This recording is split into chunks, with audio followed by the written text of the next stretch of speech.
Chapter 8. Rescue Boat. I woke up. It had been 6 months since we had taken over the boat. I was sore all over from Lady Caine's training, and still no closer to freedom. We were far from land and running out of food. Nonetheless, I started my day by making eggs for the still-trapped guards downstairs, making polite conversation as they ate. The moment I found myself upstairs again, I was greeted by a sword. "Time to train," Lady Caine demanded. I blinked. "Well," I started, "I need to eat." "Do you want to throw up on the battlefield?" Lady Caine laughed. She suddenly tripped me and I fell on my butt.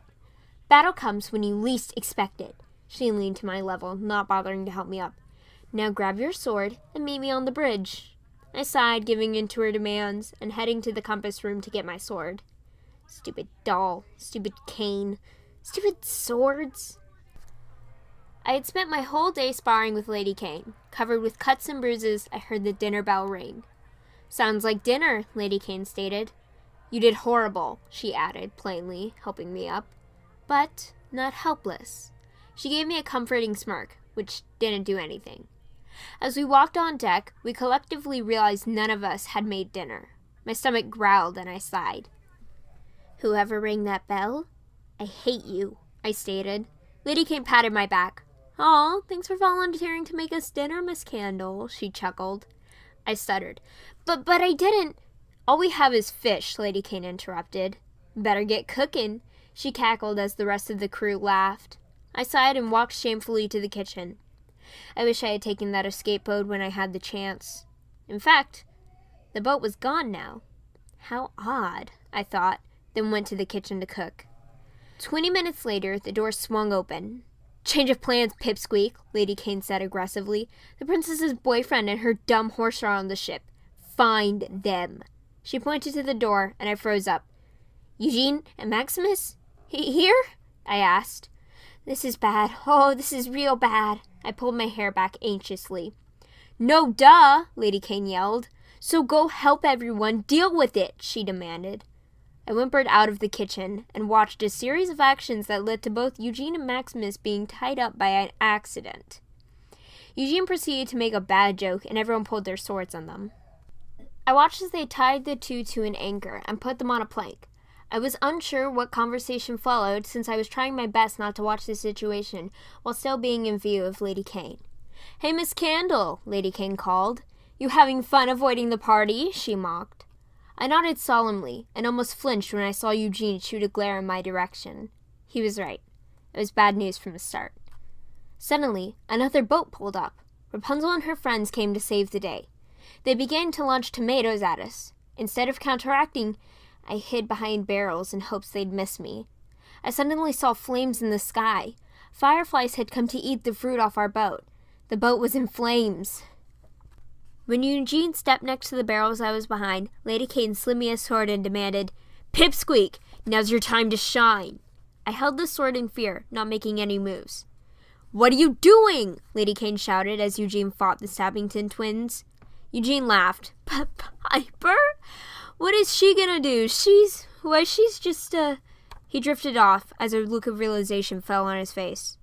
"She's just a kid." He finished at last. The words hit me like a brick. I dropped the sword and sprinted to the compass room, pressing myself against the door. After another 5 minutes of fighting and shouting, followed by a big boom that sounded like a cannon, a knock came from the door. "Piper?" A soft voice spoke through the door. I held my breath, hoping whoever it was would leave.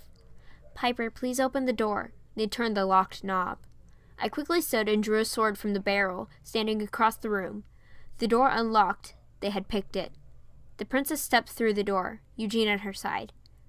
She sighed in relief. "I'm so glad you're okay," she smiled. "Get back!" I pointed my sword out, triggering pain from a bruise I had on my inner elbow. I stepped back in shock, knocking over a box from the table behind me as I dropped the sword. Rapunzel ran over. "Piper," she said in concern. "It's all right. You're safe now." She gave a warm smile. She looked at the spilled contents of the box and picked something up. "Oh, do you want this?" She handed me my doll. I snatched it from her hands.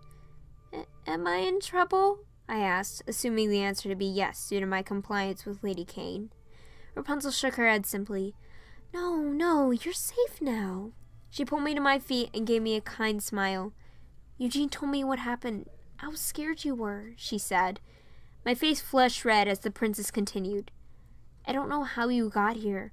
I was never told about a barge. I can't imagine how scary this must have been. I nodded as she cupped my cheek with her hand. I didn't mean to. I'm sorry, I said in tears. It's gonna be okay. You're gonna come with us, Rapunzel said kindly. I panicked. Are you taking me back to Corona? Please don't. They all hate me. Varian hates me, I begged. Whoa, Piper, the princess said, patting my head. We can't exactly turn around and take you home, but we'll have to eventually. I saw Cassandra step in the door behind Rapunzel. Why do you think Varian hates you? She asked. I wiped the tears from my face. I left him. I didn't help. I broke my promise, I let out. Rapunzel sighed. We'll make it all up to you and Varian. The princess looked at Eugene. After all this, I hope Varian's okay, she said with a concerned tone.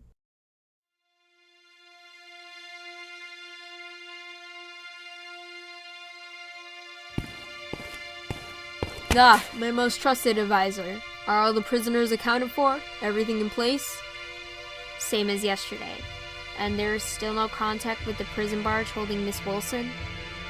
Unfortunately not. I'm sorry. Varian. End chapter 8.